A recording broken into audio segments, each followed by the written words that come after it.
know about the ocean right on the doorstep of New Zealand's biggest city?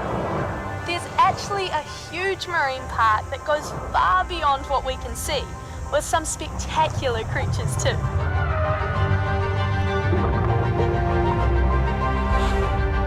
We're taking you on an amazing adventure to my favourite place in the whole wide world, the incredible Hauraki Golf Marine Park.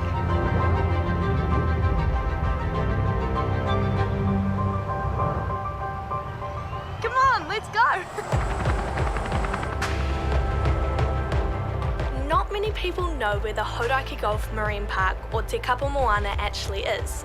So we're going to fly all the way around it to show you just how massive it is and why we love it so much. From above the water and of course from below. But before we head out too far, I've got to show you something amazing. Just out past the Sky Tower is Rangitoto, New Zealand's youngest island, about 650 years old.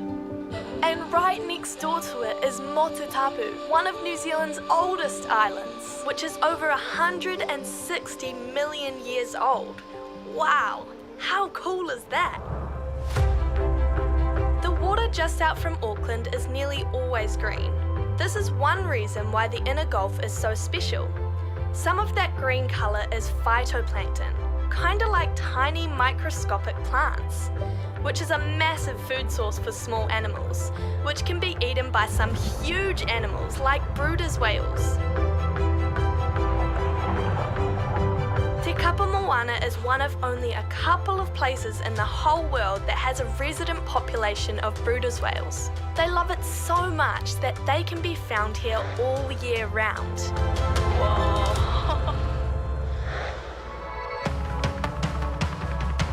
We need to fly over Coromandel Peninsula to get all the way to the southern end of the marine park. Check out these islands. These are the Alderman Islands. Wow, check out that fur seal chasing the fish down below us. Look how maneuverable it is. Fur seals were almost hunted to extinction, and it was uncommon to see them. But now they're regular visitors in Te Kapo Moana, and their numbers are quickly coming back.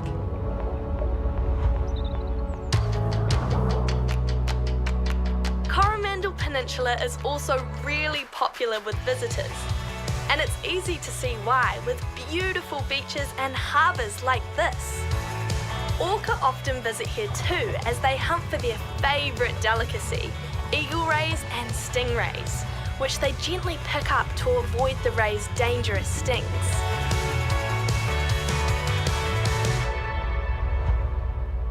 Further off the coast in summer, schools of smaller fish arrive, and with them larger fish like marlin turn up for this annual feast, followed by gannets that dive into the water like rockets to grab these tasty treats. Other animals arriving for this feast are false killer whales and bottlenose dolphins that are always found together. Te Kapo Moana is like a whale highway, and a quarter of all the dolphin and whale species in the world have been found here. False killer whales are really messy eaters, and an animal that loves the scraps are black petrels, which follow them around and pick up any pieces of fish left behind.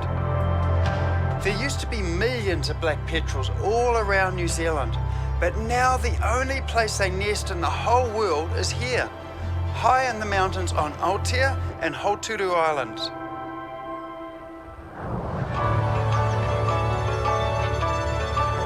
In summer, just outside some of the harbours, large schools of bronze whaler sharks can sometimes be found right up in the shallows. Don't worry, it's safe to swim here. They're here because they love eating fish. Bronze whalers are the most common large shark found around the coast too, and we love seeing them in the water. There's a huge school of trevally feeding right below us. Schools of feeding fish like this are common to see on the surface around most of the outer islands of the Gulf.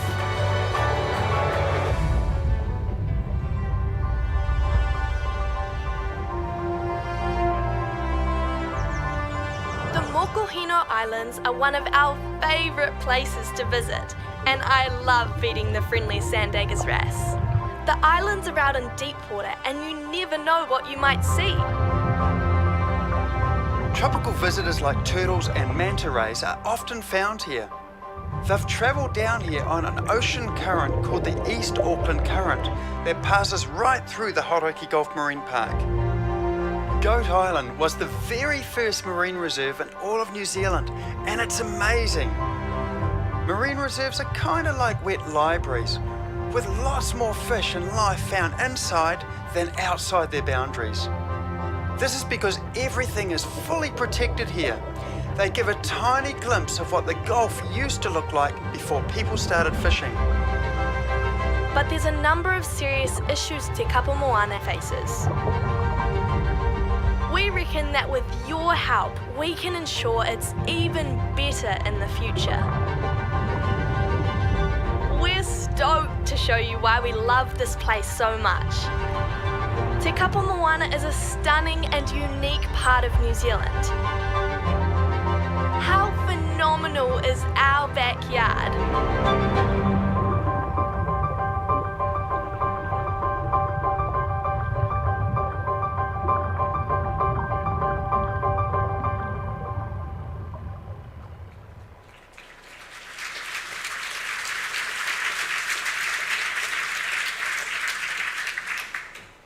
Quite how to follow on from that, but we'll give it a go. Kia ora, Steve and Riley. That was a stunning piece put together, absolutely beautiful. And kia ora, Richard, too, for the mihi setting us up for what is ahead. Wow. Good evening, everyone. Ko Clarke Gayford taku ingoa. Ko Hikarangi taku maunga no tairawhiti aho. If you followed that, you might be thinking, bro, you're a long way from Gisborne, been up here. But Gisborne Mahi, where I grew up, was where I grew my love of the ocean. But it wasn't until I moved here to Auckland and sort of really understood the ecology of the ocean on our back door and what the Hauraki had to offer that I really started to understand how everything fit into place, and the patterns of flora and fauna that we saw in that video there all start to work together, and how things can be upset if they end up slightly out of balance. In fact, I have the golf here to sort of thank for my second coming. I'd moved to Auckland for a bit of an urban adventure, if you will, and I had sort of inherited an old family boat, and it helped me reconnect with the ocean, where I discovered that being a working DJ, it was more fun to get up at 5 in the morning and go out on the water than it was to come home at 5 in the morning. And through that, I started making my background in TV and radio. I started making little clips of my experiences. I wanted to share some of that, although not quite to that quality. That was amazing, with other people. And then a documentary filmmaker got in touch, who was a friend of mine, and we started my current series, Fish of the Day, which now plays in over 80 countries around the world as a National Geographic title. And the very first episode we ever did was the story of kahawai here in the Gulf. And so I very much have the Gulf to thank for providing me the platform and for being so accessible and so here, and so absolutely worthwhile to look after. Now, I'm very conscious of the fact that we are we're incredibly lucky to have the golf, and I've also skipped ahead past the housekeeping, got a little bit excited and ahead of myself. So just to run through that, in the unlikely event of an emergency, there is an exit down the back, easy to locate from here. There are bathrooms located down through the corridor in case you haven't found them out to the side. And finally, mobile phones. We're not asking that you turn them off, just that you turn them to silent, because your mobile phones can help you participate in the Q&A that we have ahead. And we have a wonderful little platform called Slido, which I'll tell you how to operate. It is very, very easy, so I'm told. I'd like to thank our Auckland partners, South Base Construction, our design partner, Resine, and all our program supporters for the night ahead. If this is your first time at an Auckland Conversations to the uninitiated, it's an opportunity to inspire and stimulate your thinking about the challenges facing Auckland. And what a perfect setting and a perfect time frame to be having this discussion tonight, given that it is the 20th year anniversary of the Hauraki Marine Park. So thank you for joining us tonight here in person and online, where it is available and will be available into the future. Okay, So the order of events for tonight, the format, if you will, we will shortly have an introduction of the 2020 State of Our Golf report by Hauraki Golf Forum member Moana Tamariki Pohi, and then a keynote from the Minister of Conservation, Eugenie Sage, which I'm very much looking forward to as well. We will have a panel of experts and ocean lovers that will be joining me up here on stage. We will be taking your questions. To engage in these questions, there's a couple of ways. If you're looking at home or if you're on your phone, there is a simple website we'd encourage you to go to. It's slido.com. slido.com. There is a little event code which is #HGMP,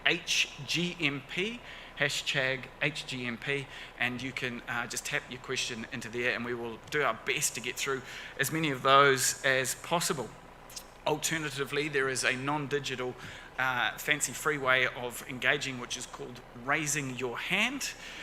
There are a couple of microphones that will be racing around to try and get to you, and we'll try and tackle some of those questions as well. As I said, it will be available online, and there will be transcripts and captions going up as well, because we want as many people as possible to engage in this process. I have three quick acknowledgements before we kick off in earnest.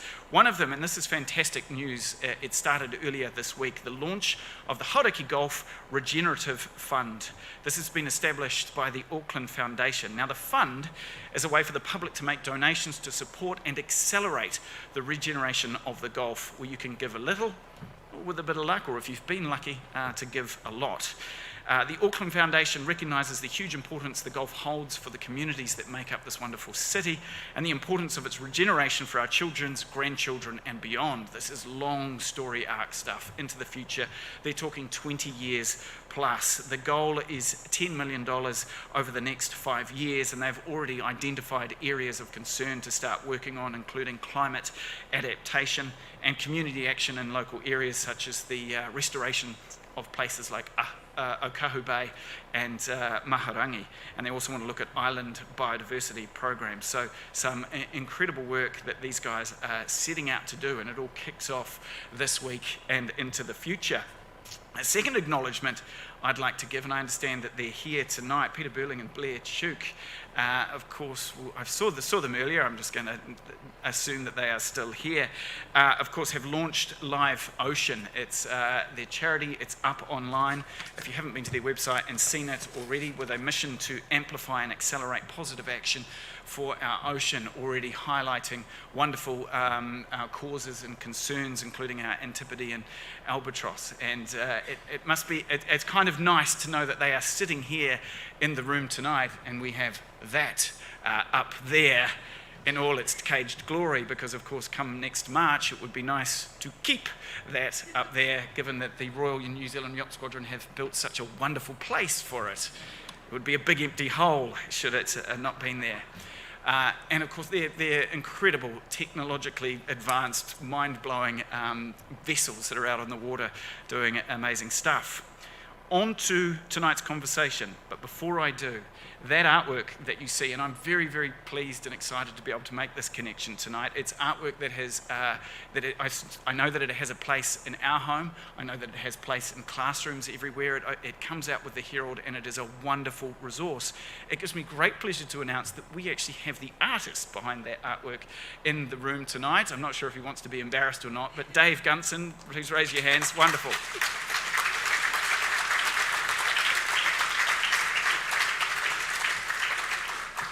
And you will have found on your seat the 2020 updated edition celebrating 20 years of being a marine park. It's so great to have you here, Dave. I am not ashamed to admit that I have read and admire your posters over the years, and I have stolen information and passed it off as my own. It is a fantastic resource.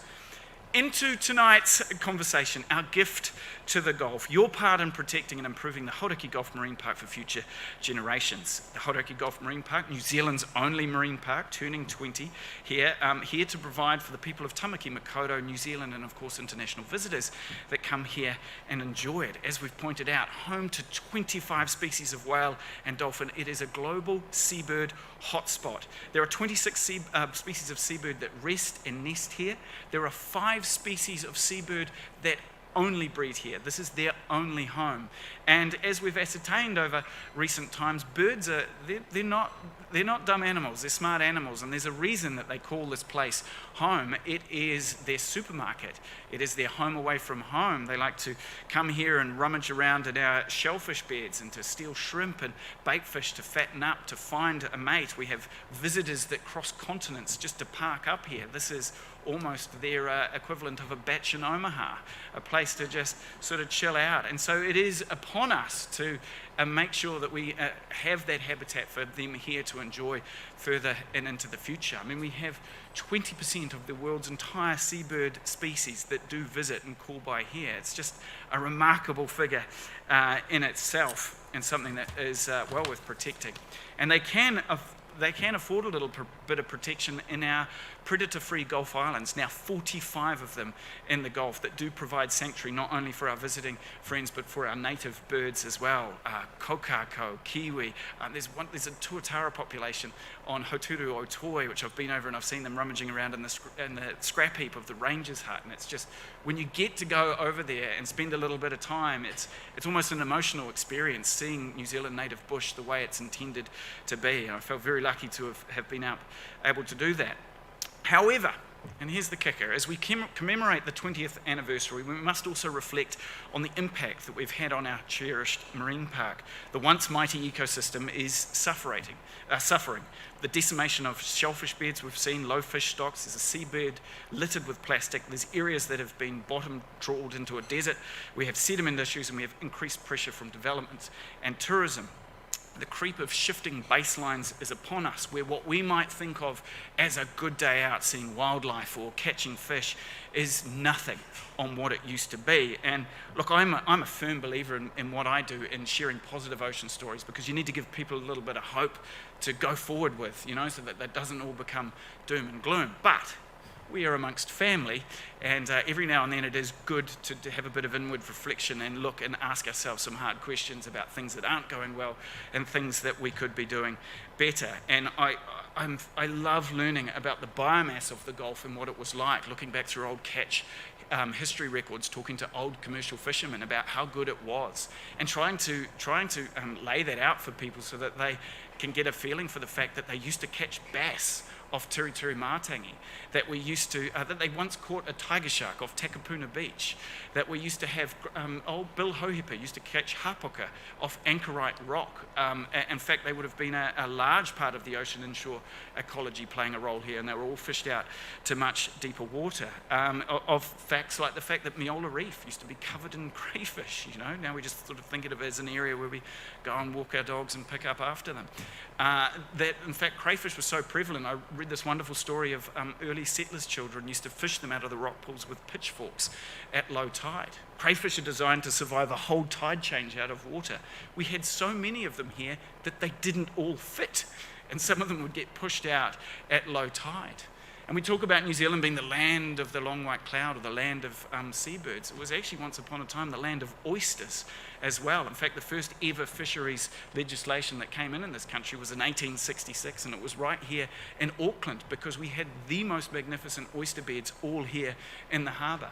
This might sound crazy, but we used to harvest the oysters from here, and they would be sent down into the deep south. They were considered a much finer flavour than the oysters they were finding down in Bluff.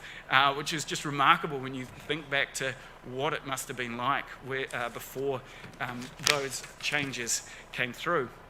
And so when you start piecing these stories together, you start to think, what was it like? What was it like when we had mussel beds as far as the eye could see that used to turn over the water so regularly that it used to run clear? What was it like before the pier trawlers nearly wiped the snapper out in the 1970s? Or the incredible deep water corals that were reportedly existed through that Colville Channel that used to foul trawlers' nets? What must it have been like when we used to have great boil-ups of pilchards that were here in the Gulf before they all caught herpes in the 1990s from Australia, which is a true story? And what must it have been like when great flocks of seabirds used to transfer the protein from the sea up back into the hills, which allowed rare grasses and flaxes and other things to flourish that required the bird droppings to create the perfect conditions for them to thrive.